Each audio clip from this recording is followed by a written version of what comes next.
Welcome to Radicards TV. My name is Patrick. This is Dan Grindle of SportsSecurities.com again. He's here with me to discuss this week's, I guess, not really purchases per se. I mean, we did buy them, but not too terribly recently. No, not Dan's card here was purchased in 2010, was it? No, I didn't actually buy it. You didn't? No, it was a wrapper redemption at the National. So I'll go ahead and show it. Yeah, let's see what you got there. So this is the 2010 Topps Heritage, the Steven Strasburg redemption that Topps had at the 2010 National in Baltimore. So I was able to get this through a wrapper redemption. So I bought a box of cards and then I busted it there at their booth. It was pretty kind of chaotic day. You know, I had gone the day before to get one, and I wasn't one of the fortunate on that first day to actually receive one. The way Topps had it set up was, you know, they had essentially, I think it was 1,000 copies, 999, and they broke up every day where they gave like 250. There was one day where they gave like 149. You know, and so there were a lot of people who really wanted the card. It was chaos. You know, they lined people up, and if you weren't in the first 250, you didn't get the card. And so there was a lot of pushing and shoving. And you know, Baltimore's kind of a rough city to begin with, and this just added to the chaos. It was crazy. So I was in line with a friend of ours, Colson. He's actually much younger than we are. He's a freshman in college this year. Oh, right, yes. And yeah, he and I, at one point I thought I was going to have to like fight people off and, you know, make sure no one was like robbing this kid. It was pretty crazy. It was crazy. And then while we were there, I got it graded and came back in 9.5. Oh, so these were raw when you were get raw, them. yeah. Yeah. It's a strong So card. I have really strong memories about it because, you know, I remember standing in line and like people were swearing and, you know, it was almost a bar fight when they would finally open up Topps to allow people to come and redeem it. Unreal. I remember the summer 2010 quite fondly. So many great memories that summer. It was such a big year for so many guys in football and in basketball and in baseball. Yeah. And this was Steven Strasburg. I forever will go down in memory as the summer 2010. Yeah. For me. And just so much hype around him. And so much hype, and I remember working at the store that summer and guys pulling the Bowman Chrome rookies. Right. And the Bowman Chrome packs going from $4.99 up to like $12.99 a pack. Oh, it was crazy. Like the retail packs here in Albuquerque, you couldn't find them. Like, you know, I think it was another buddy of ours, Mike. I think he was just ripping that stuff like crazy. Anywhere he would find it, he would just buy all of it. You know, Target, Walmart. Yeah, it was huge, Yeah. such a success, and you know, regardless of how much people think, you know, he was a good investment or not, if he's panned out or whatever, but I'll always have fond memories of that summer, and he's a big part of that summer. Yeah. So I mean, this was a really cool card. I'll show it again. Super cool. 61 Yeah. Topps design. Yeah. And this one, I can't remember the serial numbering on it. Let me see here. It's $9.99. 412 out of 999. And other than the centering, this probably would have rated it a little bit higher. Yeah, But the top and centering, bottom's a little off. yeah, centering, it's a 9 subgrade. So I just got a 10. that's good. 10s are good. With this one, you know, the edges were 10, the corners were 9.5, surface was 9.5. You know, it might not have graded much higher than a 9.5, but you know, you never know. Great card. Yeah, fantastic. Great start card. off. So I have 4 cards I'm going to talk about.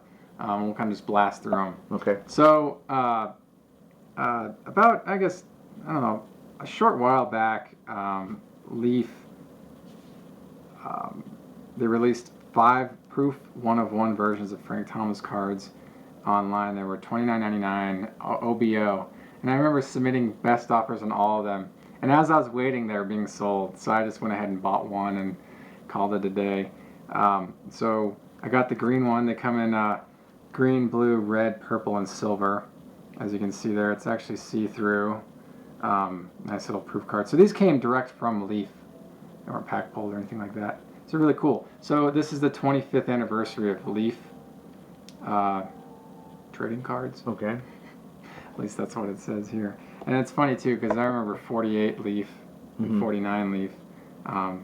Maybe it was a different corporation.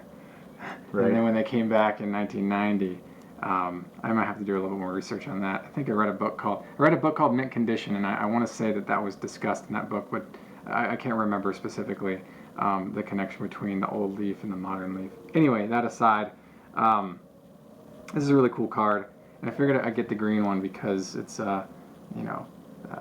green for the Radicards green, and just because I thought it was the one I wanted to get. Nice. So I got that one. I have a quick question. Yes. So they do any other players besides Thomas? Or Yeah, they had a bunch of them Okay. up, and they had all slabbed that way, if I can recall correctly. So I believe so. Yes. Okay. Now, also too, moving on this is 2005 Absolute Memorabilia Spectrum Platinum autographed. This was honestly, if I can remember, I paid. It was an offer. I think it was an OBO, and I submitted an offer, and it took. This is actually also a one of one. These are really cool. Now this is when one of ones were really rampant in the hobby. They were produced like multiple different versions of this card with one of ones, the platinum version, non-auto one of one. It became kind of.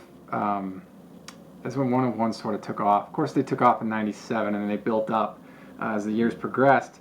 They just produced more and more and more of them as the years went on. I would say they're pretty rampant still. Yeah, they haven't like softened up by any means in terms of availability. You look at any Topps product, and they have like a gajillion one of ones. Yeah, tons of them. So this next one is 2001 Absolute Memorabilia. I actually like the Absolute Memorabilia products. I think they're great. This is the Boss Hogs, Frank Thomas. Now, it's serial number to 100, but only actually the Boss Hog versions are the first 25 per run out of 100. The last 75 are what are called Ball Hogs. Now, it's my understanding that the Boss Hogs are the ones with the hollow foil, and the Ball Hogs just have flat silver foil. And I'm not sure if there are balls patches in all of the entire run of 100, or if the first 25 are better ball patches. I don't know. I'd have to look into that. But this is a really neat card. I only ever heard about it. I had never seen it until this one surfaced, so I went ahead and grabbed this one.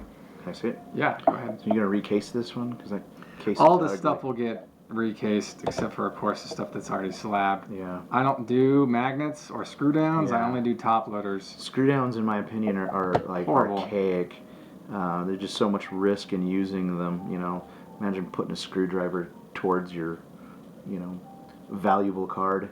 Also, Just too, the idea it's- pressing. Yeah. I have an autographed Thomas that hand number to 25 from 2001 Upper Deck MVP that came in a screw down, and it was so pressed because it's thicker than the actual space that was allocated inside the screw down that when I pulled the top off, it lifted some of the actual front of the card off of off onto the plastic. Yeah. So I have the snowflakey effect on an extremely rare Here's card. another thing too. Like if you can see that, like that screw is almost stripped out, right? And I've had a couple where I literally had to drill them Oh, that's gonna be fun. out, because I Yay. couldn't get them out. So I'm like, who still does this?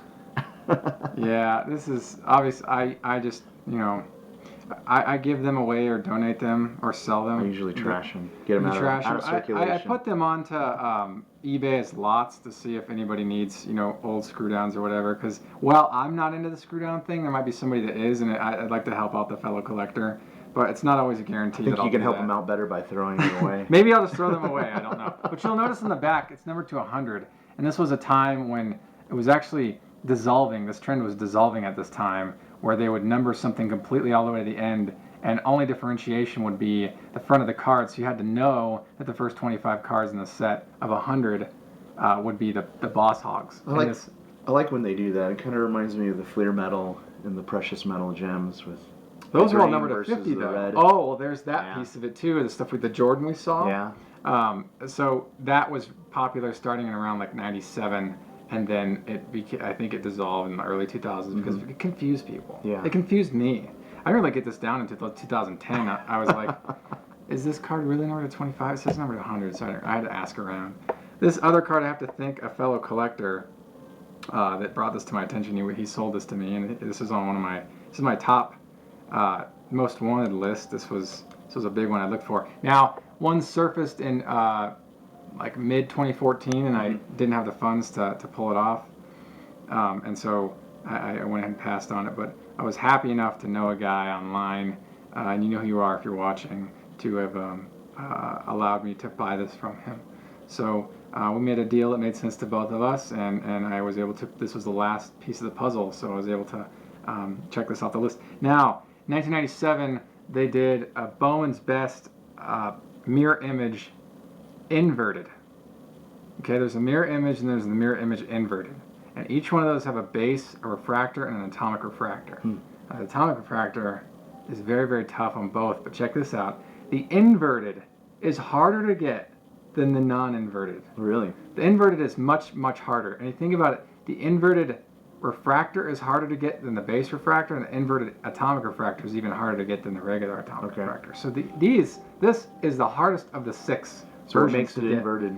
So the base, the non-inverted, has the veteran picture as the main picture and the rookie in the corner.